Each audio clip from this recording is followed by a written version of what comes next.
আসসালামু আলাইকুম ওয়া রাহমাতুল্লাহি ওয়া বারাকাতুহু।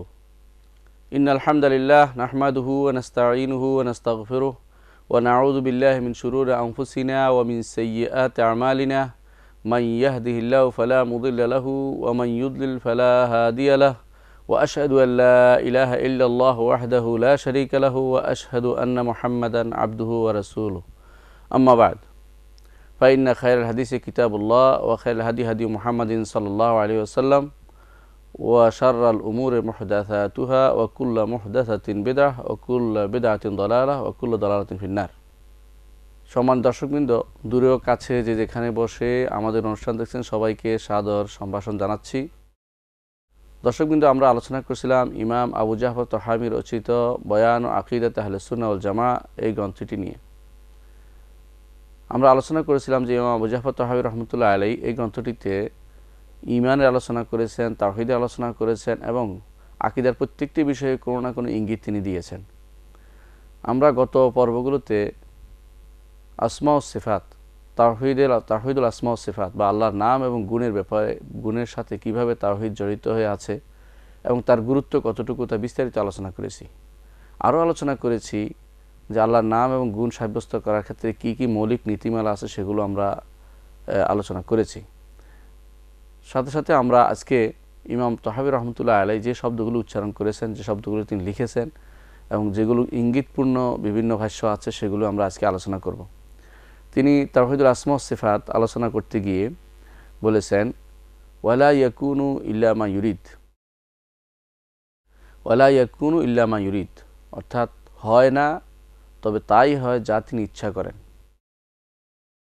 আল্লাহ তাআলা যা ইচ্ছা করেন তাই শুধু হয়। আল্লাহ তাআলা ইচ্ছা করেন, এটা আল্লাহ তাআলা নিজে বলেছেন, ফাআলুল লিমা ইউরিদ, তিনি যা ইচ্ছা তা তিনি করেন, তিনি যা ইচ্ছা তা তিনি করেন। তার এই ইচ্ছা, এটা সর্বব্যাপী ইচ্ছা। এটা আরেক নাম হচ্ছে আল মাশিয়া।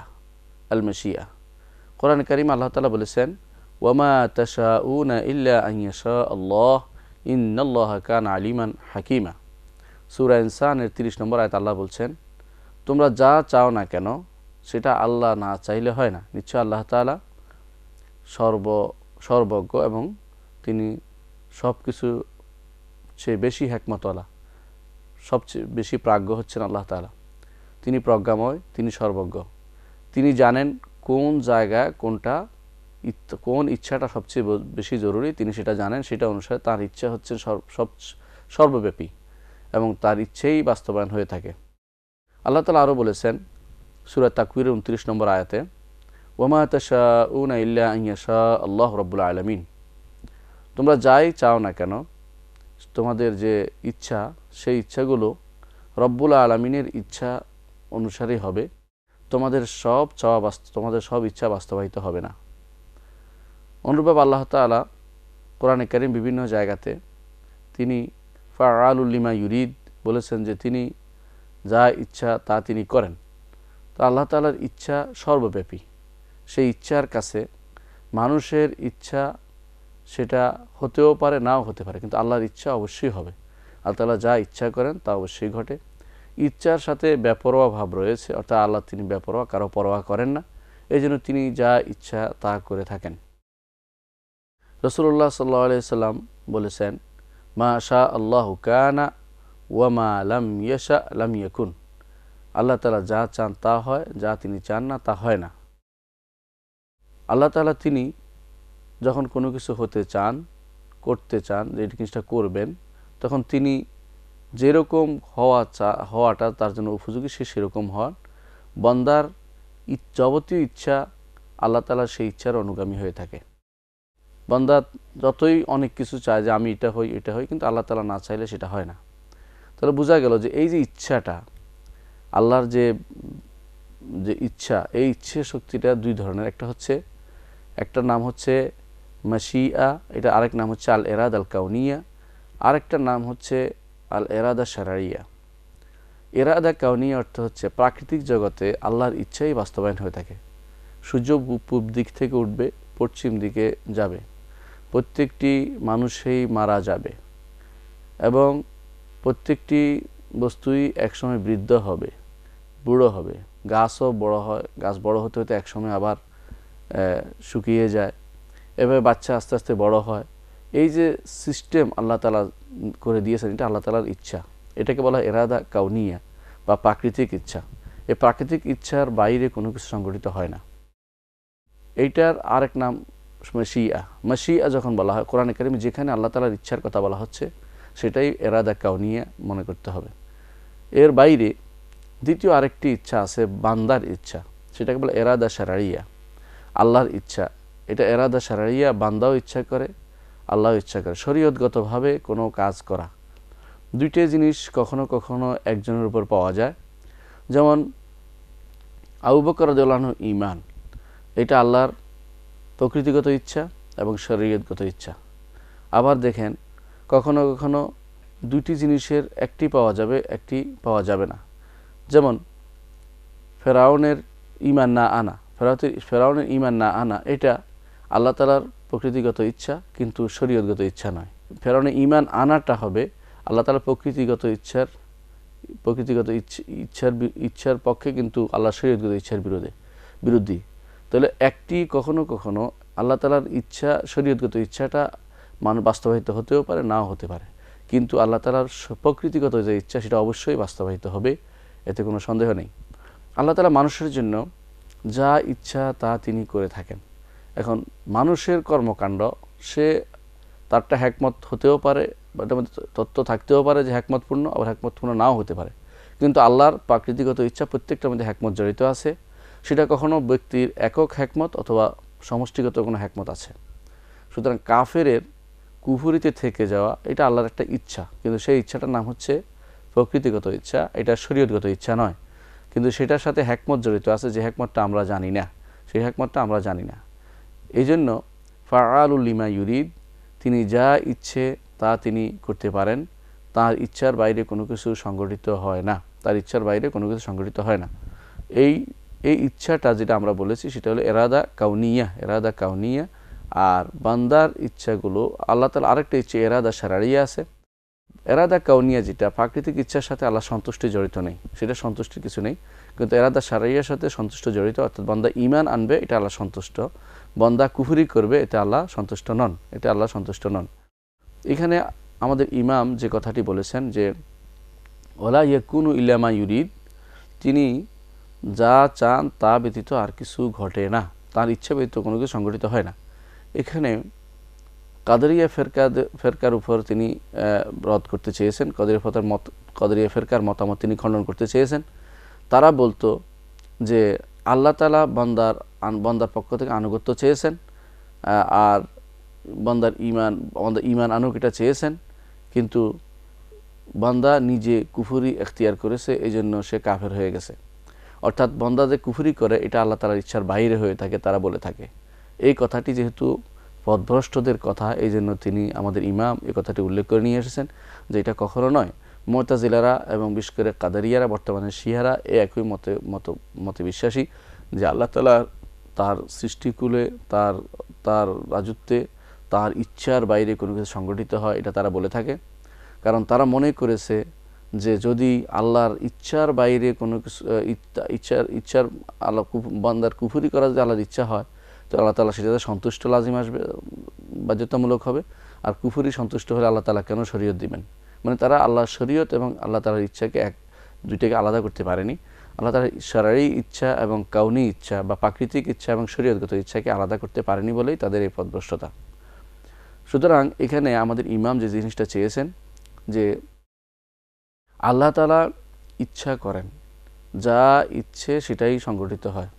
বান্দার ইচ্ছা যদি আল্লাহর অনুগামী হয় সেটা ভালো, আর যদি সেটা অনুগামী নাও হয়, সেটা বান্দার ইচ্ছা শরীয়তগত ইচ্ছা আল্লাহ তাআলা পছন্দ করেন, আর যেটা শরীয়তগত ইচ্ছা না, প্রাকৃতিক ইচ্ছা, সেটা আল্লাহ পছন্দ করেন না, তবে আল্লাহ হতে দেন।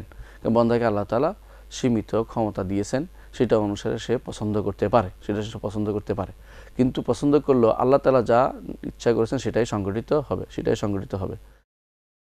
তাহলে বোঝা গেল যে এখানে কতগুলি মাসালা আছে। 1 নম্বর মাসালা হচ্ছে যে এরাদা দুই প্রকার, একটি হচ্ছে এরাদা শারঈয়া, একটি হচ্ছে এরাদা কাউনিয়া, অর্থাৎ শরীয়তগত চাওয়া, একটা হচ্ছে প্রাকৃতিগত ইচ্ছা। তো শরীয়তগত চাওয়া সেটা হচ্ছে আল্লাহ শরীয়তগতভাবে চান বান্দা যেন ঈমান আনে, কিন্তু বান্দা ঈমান আনে না, যারা কাফের তারা ঈমান আনে না, এটা আল্লাহ তাআলার প্রাকৃতিক ইচ্ছা অনুসারে সংঘটিত হয়ে থাকে। এতে দোষের কিছু নেই, কারণ শরীয়ত দিয়েছে, কোরআন দিয়েছে, নবী দিয়েছেন, রাসূল দিয়েছেন, তারপরে বিবেক দিয়েছেন, সব মিলে তাকে অনেক কিছু দিয়েছে। সে পছন্দ করতে পারেনি, সে দিন পছন্দ করেনি, কুফরি পছন্দ করেছে, এই জন্য আল্লাহ তাআলা তাকে সেই কুফরিতে থাকতে দেন। এতে কোনো সময় এতে আল্লাহর উপর কোনো ব্লেম দেওয়ার কোনো সুযোগ নেই, কারণ তিনি কোনো হিকমতের কারণে সেটা করেছেন। কিন্তু বান্দার উচিত ছিল যে সমস্ত জিনিস তার সামনে এসেছে শরীয়তের, সেগুলিকে অনুসরণ করে দ্বীনের দিকে ধাবিত হওয়া। যদি দ্বীনের দিকে ধাবিত হতো আল্লাহ তার জন্য সেটাই রাখতেন, কিন্তু দ্বীনের দিকে সে ধাবিত হয়নি বলেই সে খারাপ পথে পরিচালিত হয়েছে। আল্লাহ তাআলা কোনো দিন বান্দার উপরে জুলুম করেন না। মানুষের যে বিপদ বিভিন্ন রকমের অবাধ্যতা, আল্লাহর নাফরমানি করে, সেটা অবশ্যই আল্লাহ তাআলার প্রকৃতিগত ইচ্ছা অনুসারে হয়ে থাকে, কিন্তু এর মধ্যে কোনো না কোনো হিকমত আছে। আল্লাহ তাআলার এটা আল্লাহ তাআলার শরীয়তগত ইচ্ছার মধ্যে, শরীয়তগত চাওয়ার মধ্যে সংঘটিত হয় না। এই কারণ আল্লাহ তাআলা বলেছেন ওয়ামাল্লাহু ইউরিদু যুলমান লিল ইবাদ, আল্লাহ বান্দার উপরে কোনো জুলুম করেন না। সূরা গাফিরের 31 নম্বর আয়াতে আল্লাহ সেটা বলেছেন। অন্য আয়াতে আল্লাহ তাআলা বলেছেন ইউরিদুল্লাহু বিকুমুল ইউসরা ওয়ালা ইউরিদু বিকুমুল উসরা, আল্লাহ তোমাদের সহজ চান, তোমাদের উপর কঠোর চান না। তো এগুলি হচ্ছে আল্লাহ তাআলা তিনি যে আল্লাহ তাআলার শরীয়তগত ইচ্ছার ব্যাপারটা, মানুষ বান্দার অন্যায়টা যে আল্লাহ শরীয়তগত ইচ্ছায় ঘটে না, সংঘটিত হয় না, সেটার প্রমাণ। আবার আল্লাহ তাআলা যেটা যে কোনো বিষয়ে আল্লাহ তাআলা জানেন যে বান্দার কি দরকার, সেই হিসেবে আল্লাহ তাআলা আগে থেকে নির্ধারণ করেন যে বান্দার জন্য কোনটা হিকমতপূর্ণ, প্রজ্ঞাপূর্ণ, সেটা নির্ধারণ করে দেন। সেটা প্রকৃতিগত ইচ্ছা। আল্লাহ তাআলা যেমন বলেছেন ওয়ালাউ আলিমাল্লাহু ফীহিম খায়রান লা আসমাআহুম ওয়ালাউ আসমাআহুম লাতাওয়াল্লাউ হুম মুরিদুন। কারণ আল্লাহ তাআলা জানেন যে এদেরকে শোনালে, যদি আল্লাহ তাদের কল্যাণ জানতেন তাদেরকে শোনাতেন। আল্লাহ তাআলা জানেন যে তারা যদি তাদেরকে শোনাতেনও তারা ফিরে যেত, তারা আল্লাহ তাআলার পথে চলতো না, এই জন্য তাদেরকে আল্লাহ তাআলা শোনান না। এটা আল্লাহ তাআলার হিকমতের সাথে জড়িত। সুতরাং আমাদেরকে মনে রাখতে হবে যে এরাদা শারঈয়ার সাথে সন্তুষ্টি জড়িত আছে, এরাদা কাউনিয়ার সাথে সন্তুষ্টি জড়িত নেই। এরাদা কাউনিয়ার সাথে সন্তুষ্টি জড়িত নেই। তো যেটা সন্তুষ্টি আছে, বান্দার কাজ হচ্ছে আল্লাহ তাআলা সন্তুষ্টি খুঁজে বেড়ানো। যেটাতে সন্তুষ্টি আছে সেটা করবে। আল্লাহ তাআলা বলেছেন ওয়ালা ইয়ারদা লিইবাদিহিল কুফরা, আল্লাহ তাআলা বান্দার কুফরির উপর সন্তুষ্ট নন। সুতরাং কুফরির উপর যেহেতু সন্তুষ্ট নন, কেউ যেন কুফরির দিকে না যায়, বরং ঈমানের দিকে থাকে। ঈমানের দিকে কেউ যদি চলতে থাকে আল্লাহ তাআলা তাকে সেই পথে পরিচালিত করেন। যেমন রাসূলুল্লাহ সাল্লাল্লাহু আলাইহি ওয়াসাল্লাম বলেছেন আমালু ফাকুল্লুন মুয়াসসারুন লিমা খুলিকা লাহু, তোমরা কাজ করে যাও, কারণ প্রত্যেকটি মানুষকে যে কাজের জন্য সৃষ্টি করা হয়েছে এটা তার জন্য সহজ করে দেয়া হবে, এটা তার জন্য সহজ করে দেয়া হবে। সুতরাং প্রত্যেকটি মানুষের উচিত আল্লাহ তাআলার ইচ্ছা কি সেটা আল্লাহ তাআলা যে ইচ্ছাতে সন্তুষ্টি রয়েছে শরীরের ইচ্ছার দিকে যাওয়া। প্রাকৃতিগত ইচ্ছার কি সেটা তার হাতে নেই, এবং সেটা পরিবর্তন করার ক্ষমতা বা সেটা নিয়ে বাড়াবাড়ি করার কোনো কিছুই তার হাতে নেই। যেমন সূর্য পূব দিকে উঠে সেইটা নিয়ে চিন্তা করা যেমন কিছু নেই, তেমনিভাবে তার কিসমতে প্রাকৃতিকভাবে কী লেখা হয়েছে এটা চিন্তা না করে তার উচিত শরীরভাবে যেটা তার জন্য লেখা হয়েছে, শরীয়ত যেটা তার জন্য চেয়েছে সেটা বাস্তবায়নে এগিয়ে আসা। এটাই হচ্ছে আমাদের ইমামের কথা, যে তার লা ইয়াকুনু ইল্লা মা ইউরিদ, আল্লাহ তাআলা যা চান সেটাই শুধু সংগঠিত হয়। ওদের মতো আমরা বলবো না যারা বলে থাকে, বিশেষ করে কাদারিয়া, মুতাজিলা, শিয়া, এরা বলে থাকে যে আল্লাহ তাআলা বান্দার ঈমান চান কিন্তু বান্দা জোর করে কুফরি এখতিয়ার করেছে। সেটা ঠিক না। আল্লাহ তাআলা বান্দার ঈমান হওয়া, আল্লাহর ইচ্ছা যে বান্দা ঈমান আনুক, কিন্তু তার প্রাকৃতিক যে ইচ্ছা সেই ইচ্ছা অনুসারেই বান্দা কুফরি করে থাকে। সেখানে ইচ্ছা করলো কোনো বান্দার সেখানে কোনো হাত নেই। বান্দার প্রচেষ্টা চালানো উচিত ঈমানের দিকে, যে আমি ঈমানের দিকে চলে যাব। ঈমানের দিকে যেতে থাকলে আল্লাহ তাকে জোর করে কুফরের দিকে নিয়ে যাবেন না। কিন্তু যখনই বান্দা ঈমানের দিকে না যায় আল্লাহ তাআলা তাকে ছাড় দেন, যে তাহলে তুমি আমার প্রাকৃতিক ইচ্ছার দিকে যাচ্ছ, যেখানে তোমার আল্লাহর কোনো সন্তুষ্টি নেই, সেখান থেকে সে জাহান্নামের পথে চলে যাবে। তো এই জন্য ওলা ইউকুনু ইল্লা মা ইউরিদ, আমাদের এই ইমামের এই উক্তিটির অর্থ হচ্ছে সেটা তিনি কাদারিয়া, মুতাজিলা এবং শিয়াদের যে মতবাদ আছে সে মতবাদকে তিনি খণ্ডন করেছেন। আমাদের ইমাম এরপরে বলেছেন লা তাবলুগুল আওহাম ওয়ালা তুদরিকুহুল আফহাম, লা তাবলুগুল আওহাম ওয়ালা তুদরিকুহুল আফহাম। এখানে ওহাম অর্থ হচ্ছে অনুমান করা, এর বাংলা অর্থ হচ্ছে সরাসরি যে লা তাবলুগুল আওহাম, কোনো চিন্তা তার কাছে পৌঁছতে পারে না। ওয়ালা তুদরিকুল আফহাম, কোনো বুঝ তাকে পরিবেষ্টন করতে পারে না। কাকে? আল্লাহকে। আল্লাহ তাআলা তিনি যা ইচ্ছা তা করেন, এবং তার ব্যাপারে মানুষ যত চিন্তা ভাবনা করে, সে চিন্তা ভাবনা করে আল্লাহর কাছে পৌঁছতে পারবে না। আবার কোনো বুঝে শুনে যে আমি তাকে পরিপূর্ণভাবে করায়ত্ত করে ফেলেছি, তার সম্পর্কে সব জেনে ফেলেছি, এই জাতীয় কথা দাবিও কেউ করতে পারবে না। তো ইমাম যেটা বলেছেন যে লা তাবলুগুল আওহাম ওয়ালা তুদরিকুল আফহাম, যে কোনো চিন্তা তার কাছে পৌঁছতে পারবে না, ওয়ালা তুদরিকুল আফহাম, কোনো বুঝ তাকে পরিপূর্ণভাবে আয়ত্ত করতে পারবে না। কারণ আল্লাহ তাআলা কোরআনে কারীম বলে দিয়েছেন ওয়ালা ইউহিতুনা বিহি ইলমা, আর তারা কেউই নিজের জ্ঞান দ্বারা আল্লাহকে পরিবেষ্টন করতে পারবে না, অর্থাৎ আল্লাহ তাআলাকে পরিবেষ্টন করার সুযোগ তাদের নেই, কোনোভাবেই, জ্ঞানের মাধ্যমেও নয়, দেখার মাধ্যমেও নয়। কোনো মানুষই দেখে আল্লাহকে, যে কোনো জিনিস সম্পর্কে পরিবেষ্টন করার দুইটা মাধ্যম আছে। একটা হচ্ছে তার সম্পর্কে পরিপূর্ণভাবে জানি নেওয়া, আরেকটা হচ্ছে তাকে পরিপূর্ণভাবে দেখে তার বিস্তারিত জিনিস অবলোকন করা। এই দুটির কোনোটাই আল্লাহ তাআলার ব্যাপারে আমাদের জন্য সামঞ্জস্যশীল নয়। কারণ আল্লাহ তাআলাকে আমরা কখনো দেখিনি, তার মতো কাউকে দেখিনি, এবং তাকে কেউ পরিপূর্ণভাবে জ্ঞানে পরিবেষ্টন করেছে এমন কাউকে আমরা জানি না, এবং এমন কেউ আমাদেরকে তা পৌঁছাননি। সুতরাং বোঝা গেল যে আমরা কখনো আল্লাহ তাআলার ব্যাপারে পরিপূর্ণভাবে ধারণা করে কোনো কথা বলতে পারবো না, এবং পরিপূর্ণ ধারণা করুন যেমন যেতে পারবো না, তেমনিভাবে কোনোভাবেই তাকে পরিপূর্ণভাবে পরিবেষ্টন করতে পারবো না, কোনোভাবে তাকে পরিবেষ্টন করতে পারবো না। কোনো বিষয় সম্পর্কে যে ইমাম যে বলেছেন লা তাবলুগুল আওহাম, এর অর্থ হচ্ছে যে কোনো ধারণা তার কাছ পর্যন্ত পৌঁছতে পারবে না, এবং কোনো জ্ঞানও তাকে পরিবেষ্টন করতে পারবে না। এখানে ওহাম শব্দের অর্থ কেউ কেউ বলেছেন যে তিনি এই গুণে গুণান্বিত, তিনি এই গুণে গুণান্বিত, নতুন এই জিনিসটা কেউ ধারণা করে বলতে পারবে না যতক্ষণ না আল্লাহ তাআলা নিজে বর্ণনা করেন।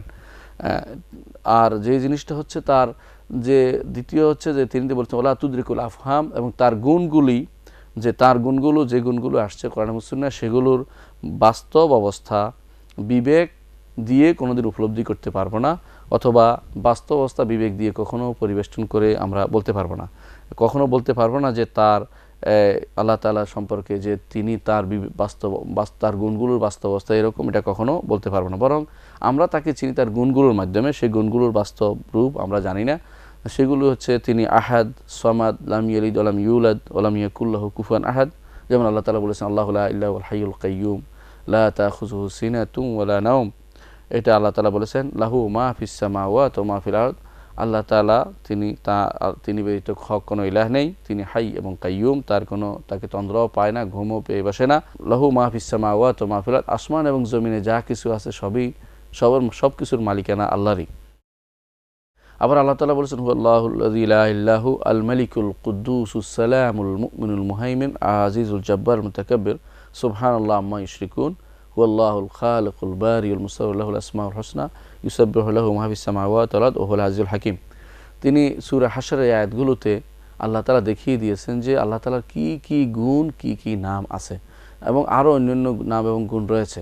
কিন্তু এগুলো কোনোটাই আমরা তিনি না বললে আমরা নিজেরা ধারণা করে তার জন্য সাব্যস্ত করতে পারতাম না, এবং এই গুণগুলো যেগুলো তিনি বলেছেন বা এই নামগুলো যেগুলো তিনি বলেছেন, এই কোনোটাই আমরা ইচ্ছা করে কোনোটাই বলতে পারবো না যে এই গুণগুলি এইভাবে তিনি গুণান্বিত। এই গুণগুলির যে সিফাত বর্ণনা, এই গুণগুলির যে পূর্ণ বর্ণনা বা পরিপূর্ণ আয়ত্ত করা, এই ক্ষমতা কারো নেই। আমাদের ইমাম এই কথাটি বলেছেন।